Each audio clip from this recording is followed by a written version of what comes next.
Occasion ఏదైనా location ఎక్కడైనా తెలుగువారి వేడుక అంటే ఆలివ్ మిఠాయి ఉండాల్సిందే. మిఠాయి అంటే ఆలివ్. ఆపరేషన్ సింధూర్ తో భారత్ పాకిస్తాన్ మెడలు వంచుతుంది. ఇన్నాళ్ళు మేము ప్రపంచంలోనే తోపు ఆర్మీ అని ఫీల్ అవుతున్న పాకిస్తాన్ని అలా నమ్ముతున్న అక్కడి ప్రజలకు నెమ్మదిగా అసలు విషయాలు తెలిసి వస్తున్నాయి. పహల్గామ్ ఉగ్రదాడి నేపథ్యంలో భారత్ పాకిస్తాన్ పైన ప్రతీకారం తీర్చుకుంటుంది. పాకిస్తాన్కు మాత్రమే కాదు, చైనాకు కూడా భారత్ పెద్ద స్ట్రోక్ ఇచ్చేసింది. చైనా యుద్ధ పరికరాలతో విర్రవీగుతున్న పాక్ను తుత్తునియాలు చేయడమే కాకుండా యుద్ధ రంగంలో భారత్ ఎంతటి ప్రమాదకరమో రెండు దేశాలకు తెలిసి వచ్చేలా చేసింది. పాక్ ఆర్మీ వాడే యుద్ధ పరికరాలు అన్నీ మేడ్ ఇన్ చైనావే. భారత్పై ఆగ్రహంతో ఆ దేశానికి చైనా యుద్ధ పరికరాలను అందిస్తుంది. చైనా యుద్ధ పరికరాలు ప్రపంచంలోనే అత్యంత ప్రమాదకరమైనవి అని, అవి అమెరికాకు కూడా మట్టి కరిపించేటువంటి స్థాయిలో ఉంటాయని ప్రచారం ఉంది. కానీ అదంతా ఉత్తదే అని రుజువు చేసింది భారత్. చైనాకు చెందిన HQ-9 డిఫెన్స్ సిస్టమ్ను వాడుతుంది పాక్. ఇది దాడులను ముందే గుర్తించి నిలువరించే వ్యవస్థ. కానీ ఆపరేషన్ సింధూర్ పేరిట భారత్ చేసిన దాడులను పసిగట్టడంలో ఈ మేడ్ ఇన్ చైనా డిఫెన్స్ వ్యవస్థ ఫెయిల్ అయిపోయింది. భారత్ మాత్రం తన అమ్ముల పదులోని ఆయుధాలతో పాక్ గట్టి సమాధానమే చెబుతుంది. తాజాగా లాహోర్లోని చైనాకు చెందిన HQ-9 డిఫెన్స్ సిస్టమ్ను ధ్వంసం చేసి భారత సైన్యం అప్పర్ హ్యాండ్ సాధించింది. ఆపరేషన్ సింధూర్తో రగిలిపోయిన పాక్ భారత్పై క్షిపణి దాడులకు ప్రయత్నించింది.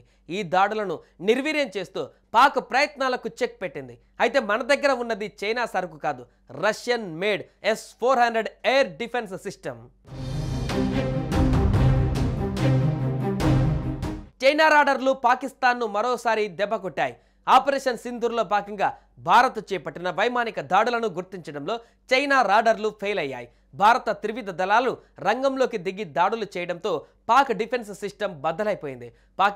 పాక్ ఆక్రమిత కాశ్మీర్లోని 9 ఉగ్రవాద స్థావరాలను లక్ష్యంగా చేసుకున్న భారత్ అత్యంత ఖచ్చితత్వంతో సక్సెస్ఫుల్గా టార్గెట్లను ఛేదించాయి. ఈ నేపథ్యంలోనే పాక్ చైనా ఇచ్చిన రాడర్లు పనిచేయకపోవడం వల్లనేనని నిపుణులు పేర్కొంటున్నారు. మరోవైపు భారత్ దెబ్బ పాకిస్తాన్కి పడుతున్న నొప్పి మాత్రం చైనాకు కలుగుతుంది. ఎందుకంటే భారత సైనిక పాఠవాల ముందు చైనా రక్షణ వ్యవస్థలు ఒక్కటి కూడా పనిచేయడం లేదు. నిజానికి చైనా ఉత్పత్తులు అంటేనే చీప్ అనే వాదన ప్రపంచవ్యాప్తంగా ఉంది. ప్రస్తుతం భారత్ దీనిని నిరూపిస్తుంది. భారత పాక్ ఘర్షణలో తాము ఎంత నష్టపోతున్నామనే విషయం చైనాకు తెలిసి వస్తుంది. ఇక ఆపరేషన్ సింధూర్ తర్వాత పాకిస్తాన్ భారత్లోని 15 నగరాలపైన క్షిపణి డ్రోన్ దాడులకు యత్నించింది. ఈ దాడుల్ని S-400 సుదర్శన చక్ర ఎయిర్ డిఫెన్స్ అడ్డుకుంది. ఈ దాడిలో పాక్ ఉపయోగించినవి చైనా మిసైల్స్ అని తేలింది. గురువారం ఉదయం భారత్ ఏకంగా లాహోర్లోని HQ-9 క్షిపణి రక్షణ వ్యవస్థని భారత్ ఇజ్రాయెల్ తయారీ చేసినటువంటి క్షిపణులు ధ్వంసం చేసింది.